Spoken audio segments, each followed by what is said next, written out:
سکھپال ہاتھی سے کود آیا اور شہر کی دیوار کے ساتھ لگ کر کھڑا ہو گیا۔ وہ کانپ رہا تھا۔ سلطان محمود کے حکم پر اسے پکڑ لیا گیا اور اسے اوپر دیوار پر لے گئے۔ گھبراؤ نہیں لڑکے، سلطان محمود نے اس کے ساتھ ہاتھ ملاتے ہوئے کہا، ہم تمہاری جرت کی تعریف کرتے ہیں، لیکن کوچ سے پہلے اپنے باپ سے پوچھ لیا ہوتا کہ غزنی کی فوج سے ٹکر لینے کی کتنی قیمت دینی پڑتی ہے۔ یہاں سے اپنی جنگی قوت کا انجام دیکھو۔ سکھپال نے دیکھا، دور دور تک اس کی بکھری ہوئی فوج کا کچھ تو خون ہو رہا تھا۔ ہر طرف مسلمان دندناتے اور نعرہ لگاتے پھرتے تھے۔ جن ہاتھیوں پر ہندوؤں کو ناز تھا وہ منہ زور اور بے لگام ادھر ادھر چیختے چنگھاڑتے اور بھاگتے پھر رہے تھے، اور سکھپال کانپ رہا تھا۔ اسے اپنا سیناپتی راج گوپال کہیں بھی نظر نہیں آ رہا تھا۔ میرے ساتھ کیا سلوک ہوگا؟ سکھپال نے پوچھا۔ اپنی قسمت کا فیصلہ خود کر لو، سلطان محمود نے کہا۔ فیصلہ کرنے سے پہلے اپنے آپ کو یہ یقین دلاؤ کہ بت اور مورتیاں تمہاری کوئی مدد نہیں کر سکتی۔ حقیقی خدا کو مانو اور اسی کی عبادت کرو۔ مجھے اسی خدا نے صرف اس مہم میں تیسری فتح دی ہے۔ میں اپنے مذہب سے بیزار ہوں، سکھپال نے کہا۔ سلطان محمود نے مولوی سعید اللہ قاسمی کو بلایا اور انہیں کہا کہ اس لڑکے کو لے جائیے۔ یہ قیدی نہیں، لیکن یہ آزاد بھی نہیں، یہ اپنے مذہب سے بیزار ہے۔ مولوی سعید اسے اپنے ساتھ لے گئے۔ سلطان محمود نے حکم دیا کہ اس نوجوان کی خوب خاطر تواضع کرو۔ تیسرے روز سلطان محمود نے ملتان کی طرف کوچ کا حکم دے دیا۔ اس کے سامنے 200 میل طویل مسافت تھی اور اسے دور دریائے چناب اور راوی عبور کرنے تھے۔ اس کی رفتار بہت تیز تھی، بیل گاڑیاں سست چلتی تھیں۔ سلطان محمود نے جنگی توپوں کی بیڑیاں کھلوا کر لوہے کے کڑے ان کے گلوں میں ڈال دیے تھے تاکہ پہچانے جائیں۔ جہاں بیل گاڑیاں دلدل، ریت یا چڑھائی کی وجہ سے سست ہو جاتی، جنگی قیدی گاڑیوں کو دھکیلتے تھے۔ اس سے رفتار سست نہ ہوئی۔ داؤد بن نصر بھیرا سے اس اطلاع کا منتظر تھا کہ لاہور اور بھٹنڈا کی فوج تیار ہے اور وہ بھیرا کو محاصرے میں لینے کے لیے کوچ کرے۔ اسے یہ اطلاع دینے والے بھیرا میں قید ہو چکے تھے۔ داؤد کوچ کرنا بھی نہیں چاہتا تھا، وہ تو ہندوؤں کا نمک حلال کرنے کے لیے فوج کو تیار رکھے ہوئے تھا۔ اسے بھیرا سے تو کوئی اطلاع نہ ملی۔ ملتان کے گرد و نواح سے اسے یہ بھیانک اطلاع دی گئی کہ ایک فوج بڑی رفتار سے بڑھی آ رہی ہے۔ داؤد بن نصر دوڑا ہوا شہر کی دیوار پر چڑھ گیا اور ایک برج میں کھڑے ہو کر دیکھا، فوج قریب آ گئی تھی۔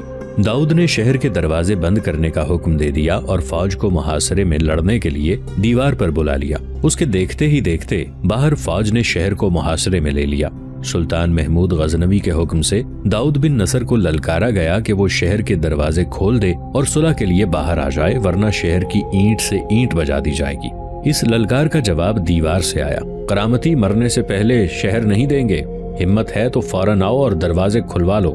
سلطان محمود کو کرامتیوں کے متعلق غلط اطلاعیں ملی تھیں۔ اس کا خیال تھا کہ گناہوں میں ڈوبے ہوئے کرامتی لڑنے سے گریز کریں گے اور وہ جنگجو نہیں ہوں گے۔ انہوں نے جب مقابلہ شروع کیا تو سلطان محمود کے ہوش ٹھکانے آ گئے۔ غزنی کے مجاہد دیوار تک پہنچنے کی کوشش کرتے تھے تو اوپر سے تیروں کی اتنی بوچھاڑ آتی تھی کہ ان میں بمشکل آدھے زندہ واپس جاتے تھے۔ 7 دن محاصرہ رہا۔ سلطان محمود نے حکم دیا کہ محاصرہ طویل نہیں ہوگا۔ 8ویں روز اس نے تمام شہر کے گرد گھوم کر اپنی فوج سے کہا کہ ہمارے پاس اتنا وقت نہیں ہے کہ محاصرہ کر کے بیٹھے رہیں۔ خدا نے تمہیں ہر میدان میں فتح دی ہے، تم اس دیوار کو بھی توڑ دو گے۔ اپنے اللہ کے نام پر قربان ہو جاؤ، یہ وہ دشمن ہے جس نے اسلام میں باطل کی آمیزش کر دی ہے۔ سلطان نے اپنی فوج کو جوش دلایا اور محاصرہ اٹھا کر فوج کو شہر کے دروازوں کے سامنے کھڑا کر دیا۔ اس نے درخت کٹوائے اور ان کے سیدھے اور مضبوط ٹہن کاٹ کر 2 ہاتھیوں کے درمیان سیدھے باندھ دیے۔ ہاتھی دوڑتے ہوئے دروازے تک جاتے تھے تو شہتیر دروازے سے ٹکراتے تھے۔ بیلوں کو بھی استعمال کیا گیا۔ انسانوں نے بھی دروازے توڑنے کی کوشش کی اور جانیں قربان کرتے یہ سلسلہ 3 روز چلتا رہا۔ ہر دروازے کے اوپر تیروں کا می برسایا گیا۔ تکبیر کے نعروں میں دروازوں کے ساتھ ہاتھی ٹکراتے اور زخمی ہو کر بھاگتے رہے۔ اندر کی فوج کی توجہ دروازوں کی طرف کر کے دیوار میں شگاف ڈالنے کی بھی کوشش ہوتی رہی۔ شہر کے اندر شہریوں نے قیامت برپا کر رکھی تھی۔ وہ نعروں اور دیواروں کے دھماکوں سے خوفزدہ ہوئے جا رہے تھے۔ 2 مورخ عتبی اور عنصری لکھتے ہیں کہ اندر مسلمانوں غیر کرامتیوں کو جب پتا چلا کہ حملہ آور غزنی کے مسلمان ہیں تو انہوں نے اندر سے دروازے کھولنے کے لیے ہلہ بول دیا، لیکن سب کو قتل کر دیا گیا۔ آخر 4تھے روز داؤد بن نصر نے گھبرا کر سلطان محمود کو پیشکش کی کہ وہ 20,000 درہم سالانہ ادا کرتا رہے گا اور اس کی اطاعت قبول کر لے گا۔ بعض مورخین نے یہ رقم 20 لاکھ لکھی ہے۔ سلطان محمود نے یہ پیشکش قبول نہ کی. اس نے دروازوں پر ایک اور حلہ بولا اور 2-3 دروازے توڑ لیے. کرامتیوں نے اپنے عقیدے کے تحفظ کے لیے خون کی بے دریغ قربانی دی. انہوں نے ملتان کی گلیوں میں مسلمانوں کے ساتھ زندگی کا آخری مارکا لڑا. ان کی عورتیں اور بچے بھی لڑے، لیکن مسلمانوں کے قہر کے آگے فنا ہوتے گئے. قطبی اور انصری لکھتے ہیں کہ سلطان محمود کو جب پتا چلا کہ مسلمانوں نے اندر سے دروازہ کھولنے کی کوشش کی اور کرامتیوں کے ہاتھوں مارے گئے ہیں تو اس نے تلوار نکال لی اور کرامتیوں کے قتل عام کا حکم دے دیا. شہر کے مغربی طرف لوہاری دروازے سے کرامتیوں کا خون ندی کی طرح بہہ نکلا. سلطان محمود نے اتنے کرامتی قتل کیے کہ اس کے بعد اس کا ہاتھ تلوار کے دستے پر اکڑ گیا. انگلیاں کھلتی نہیں تھیں. ہاتھ خون کے دستے کے ساتھ چپک بھی گیا تھا. اس کا ہاتھ دستے سمیت گرم پانی میں رکھا گیا تو اس کی انگلیاں کھلیں. داؤد بن نصر لاپتہ ہو گیا. بہت تلاش کے باوجود نہ مل سکا. اس کے ساتھ ہی وہ تاریخ سے ہی لاپتہ ہو گیا اور کرامتی فرقہ ایک بھولی بسری کہانی بن کے رہ گیا. سلطان محمود نے کرامتیوں کی عبادت گاہ کو زمین سے ملا دیا تھا. عالم، درویش اور ان کے گروہ کا کوئی آدمی زندہ نہ رہا. ملتان میں کرامتیوں کے نشان اور یادگاریں مٹا کر سلطان محمود نے ملتان کو اپنا مستقل اڈا بنانے کا منصوبہ بنایا. مگر غزنی سے ایک قاصد آیا جسے ہرات کے گورنر ارسلان جاذب نے بھیجا تھا. پیغام یہ تھا کہ کاشغر کے بادشاہ ایلک خان نے غزنی کی سلطنت پر حملہ کر دیا ہے. سلطان محمود سر پکڑ کے بیٹھ گیا. اس نے ابو علی سنجوری کو ملتان کا امیر گورنر مقرر کیا اور بھیرا پہنچا. وہاں اسے پتا چلا کہ سکھپال نے اسلام قبول کر لیا ہے اور وہ اب سلطان محمود کا مرید اور غلام بنا رہے گا. سلطان محمود کا دماغ اب غزنی پہنچ گیا تھا. اس نے سکھپال کو بھیرا کا امیر مقرر کر دیا. سلطان کو کہا گیا کہ سانپ کے بچے پر بھروسہ نہ کرے، لیکن وہ نہ مانا اور غزنی کے لیے روانہ ہو گیا. سکھپال آستین کا سانپ ثابت ہوا. سلطان محمود غزنوی نے راجہ انند پال کو شکست دی اور اپنی راجدھانی میں جانے کی بجائے کشمیر کے کسی مقام پر چلا گیا. پھر محمود غزنوی نے بھیرا کے راجہ بجی رائے کو ایسی شرمناک شکست دی کہ اس ہندو راجے نے خودکشی کر لی. اس کے بعد سلطان نے کرامتی فرقے کو ختم کر کے اسلام کے چہرے سے یہ بدنما داغ دھو ڈالا اور ملتان کی ریاست کو بھی اپنی سلطنت میں شامل کر لیا. محمود غزنوی اپنی جس کامیابی پر بہت خوش تھا وہ انند پال کے بیٹے سکھپال کا قبول اسلام تھا. سکھپال تو لاہور سے بڑے تمطراق سے بھیرا پر حملہ آور ہوا تھا. اس کی ماں نے اس امید پر اسے بھیرا بھیجا تھا کہ وہ محمود غزنوی کو قیدی بنا کر لائے گا اور اپنے باپ کا جانشین بنے گا، لیکن اسے سلطان محمود غزنوی کے آگے نہ صرف ہتھیار ڈالنے پڑے بلکہ اس نے اپنا مذہب بھی سلطان کے قدموں میں رکھ دیا. سکھپال نے مولوی سعید اللہ قاسمی کے ہاتھ پر اسلام قبول کیا اور اس عالم نے سکھپال کا نام اسلامی رکھا اور سلطان محمود غزنوی نے اپنے مشیروں کے منع کرنے کے باوجود اس نو مسلم کو بھیرا کا امیر مقرر کر دیا. امیر کی حیثیت آج کے گورنر کی ہوا کرتی تھی. راجہ انند پال اور اس کے بیٹے سکھپال کو ہندوستان میں یہ اہمیت حاصل تھی کہ یہ خاندان پنجاب کا حکمران تھا اور پنجاب ہندوستان کا دروازہ تھا. پنجاب کی اہمیت سے سلطان محمود واقف تھا. اس نے بھیرا اور ملتان کو اپنی سلطنت میں شامل کر کے ہندوستان کا دروازہ توڑ دیا، مگر اس دروازے میں داخل ہوتے ہی غزنی واپس جانا پڑا کیونکہ اسے اطلاع ملی تھی کہ کاشغر کے حکمران ایلک خان نے غزنی پر حملہ کر دیا ہے. اس نے ملتان سے روانہ ہوتے ہی تیز رفتار قاصد کو اس حکم کے ساتھ بھیرا بھیجا کہ وہاں کا امیر نواسا شاہ، سابق سکھپال اور فوج کے سالار اور نائب سالار اسے بھیرا کے باہر دریائے چناب پر ملے. ملتان کے امیر ابو علی اور ملتان میں رہنے والی فوج کے سالاروں اور نائب سالاروں کو وہ ساتھ لے آیا تھا. سلطان محمود جب بھیرا کے قریب سے گزر کر دریائے چناب کے کنارے پہنچا تو جن لوگوں کو اس نے بلایا تھا وہ وہاں موجود تھے. سب کو توقع تھی کہ سلطان وہاں کھانے کے لیے رکے گا. انہوں نے دریا کے کنارے کھانے کا انتظام یہ کیا تھا، لیکن سلطان نے کھانے کی طرف دیکھا تک نہیں. گھوڑے سے اترا اور سب کو اپنے سامنے کھڑا کر لیا. میں ہندوستان سے اتنی جلدی واپس جانے کے لیے نہیں آیا تھا. اس نے کہا، آپ سب اچھی طرح جانتے ہیں کہ میں کیوں آیا تھا، پھر بھی آپ کو یاد دلا دیتا ہوں. کہیں ایسا نہ ہو کہ میرے جانے کے بعد آپ میں سے کوئی ہندوستان کے طلسم میں گرفتار ہو جائے. ہم یہاں اسلام کے سوکھے پیڑ کو ہرا بھرا کرنے آئے ہیں. ہم یہاں اس خدا کا پیغام لے کر آئے ہیں جو وحدہ لا شریک ہے. ہم یہاں کے لوگوں کو بتانے آئے ہیں کہ خدا پتھر کے نہیں ہوا کرتے. ہم اپنے رسول مقبول صلی اللہ علیہ وآلہ وسلم کا پیغام لے کر آئے ہیں۔ آپ سب جانتے ہیں کہ جب یہ پیغام مسلمانوں کے لیے مشعل راہ بنا رہا، اسلام پھیلتا پھولتا رہا، مگر بادشاہی کا نشہ جب طاری ہوا تو یہ مشعل ٹمٹمانے لگی اور اس کے نیچے اندھیرا ہو گیا۔ ہندوستان میں بھی یہ مشعل آئی تھی۔ محمد بن قاسم نے اس سرزمین کو خدا کے نور سے منور کر دیا تھا، مگر یہاں کے آسمان نے وہ وقت بھی دیکھا کہ یہاں مسجدیں ویران اور اذانیں خاموش ہو گئیں۔ بت پرستوں نے مسلمانوں کو تلوار کی نوک پر ہندو بنانا شروع کر دیا۔ مسلمانوں کے لیے یہ زمین تنگ ہو گئی۔ مسجدوں کی جگہ بت خانے ابھر آئے۔ تلوار کے ساتھ دوات اور عورت کو بھی اسلام کو نیست و نابود کرنے کے لیے استعمال کیا گیا۔ یہی دو چیزیں ہیں جو ایمان خرید لیا کرتی ہیں، اور انہی دو چیزوں نے ہندوستان میں ایمان فروش پیدا کیے، اور بادشاہی کی ہوس نے ہمارے بھائیوں کو اندھا کر دیا ہے۔ کاشغر کے ایلک خان نے غزنی پر حملہ کر دیا ہے۔ میں جانتا ہوں اس کے دوست کون ہیں۔ وہ سب ہمارے دشمن نہیں، اسلام کے دشمن ہیں۔ وہ میرے عزم اور میرے نظریات سے اچھی طرح آگاہ ہیں، لیکن وہ ان کے دھتکارے ہوئے لوگوں میں سے ہیں جن کے دماغوں، آنکھوں اور کانوں پر خدا نے مہریں لگا دی ہیں اور ان کے لیے بخشش کے دروازے بند کر دیے ہیں۔ وہ اپنے آپ کو مسلمان سمجھتے ہیں اور اپنی رعایا کو بتاتے ہیں کہ یہی اسلام ہے جس کے وہ پیروکار ہیں، اور مذہب کے پردے میں اپنی تخت و تاج کی سلامتی کے لیے لوگوں کو خانہ جنگی پر اکساتے اور بھائی کو بھائی کا دشمن بناتے ہیں۔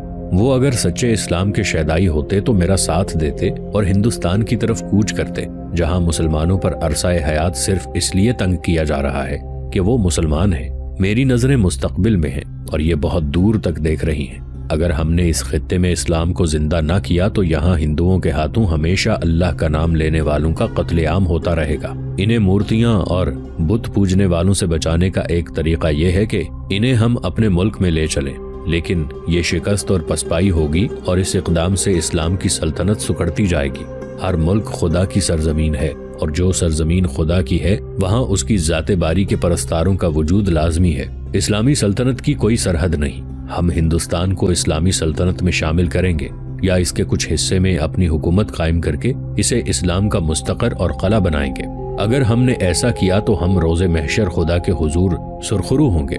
آپ دیکھ رہے ہیں کہ میرے اپنے بھائی میرا راستہ روک رہے ہیں۔ کون کہہ سکتا ہے کہ میں غزنی سے زندہ واپس آ سکوں گا یا نہیں؟ اگر میں نہ آ سکا تو آپ کا فرض ہوگا کہ میں نے جس مہم کا آغاز کیا ہے اسے آپ سر کریں۔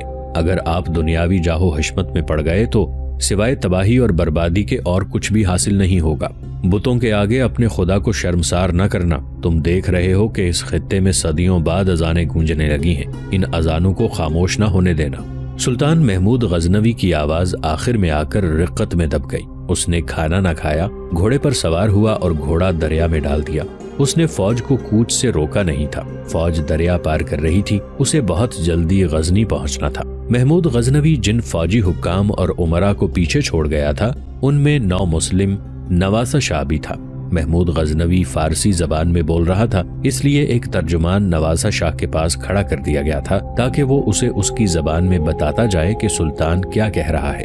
جب سلطان چلا گیا تو سب وہاں سے شہر کی طرف چل پڑے۔ نواسہ شاہ پر خاموشی طاری تھی۔ اس کے ساتھ کسی نے بات کرنے کی کوشش بھی کی تو اس نے مسکرانے کے سوا کوئی جواب نہ دیا۔ لاہور میں اس کی ماں رانی پریم دیوی اپنے محل کے ایک کمرے میں اداس بیٹھی تھی۔ اس کے خواب بھیرا کے میدان جنگ میں ٹوٹ پھوٹ کر بکھر گئے تھے۔ اس کا بیٹا بھیرا میں جنگی قیدی ہو گیا تھا۔ وہ تو راجکمار تھا۔ پریم دیوی کے آنسو بہنے لگے۔ اس کا خامند آنند پال کشمیر بھاگ گیا تھا۔ وہ شاید اس لیے واپس نہیں آ رہا تھا کہ محمود غزنوی لاہور پر حملہ کر کے قابض ہو چکا ہوگا۔ رانی پریم دیوی کو یہ غم کھا رہا تھا کہ اس کی سوکن کا بیٹا ترلوچن پال باپ کی گدی کا جانشین ہوگا۔ کمرے کا دروازہ آہستہ سے کھلا۔ رانی نے دیکھا اس کا سیناپتی راج گوپال آیا تھا۔ میرے راجکمار کی کوئی خبر آئی ہے؟ رانی پریم دیوی نے پوچھا۔ اس سے ملیچ مسلمان نہ جانے کیسے کیسے نیچ کام کرا رہے ہوں گے۔ اسے انہوں نے قید خانے میں ڈال رکھا ہوگا۔ اسے جانوروں جیسی خوراک دیتے ہوں گے۔ اس کے آنسو بہنے لگے۔ رندیائی ہوئی آواز میں بولی، وہ میرے بیٹے کو قتل کر چکے ہوں گے۔ راج گوپال سر جھکائے کھڑا رہا۔ وہ شکست خوردہ سیناپتی تھا۔ بھیرا کی لڑائی سے بڑی مشکل سے جان بچا کر بھاگا اور لاہور پہنچا تھا۔ تم بولتے کیوں نہیں راج گوپال؟ رانی نے اسے غصے سے کہا۔ تم میرے بیٹے کو قید سے چھڑا نہیں سکتے؟ کیا تم اپنی فوج کے 100 آدمی ایک راجکمار کے لیے قربان نہیں کر سکتے؟ کیا ہماری فوج میں راج دربار کی عزت پر قربان ہونے والے سپاہی نہیں ہیں؟ کیا وہ مسلمانوں کے بھیس میں وہاں تک نہیں پہنچ سکتے؟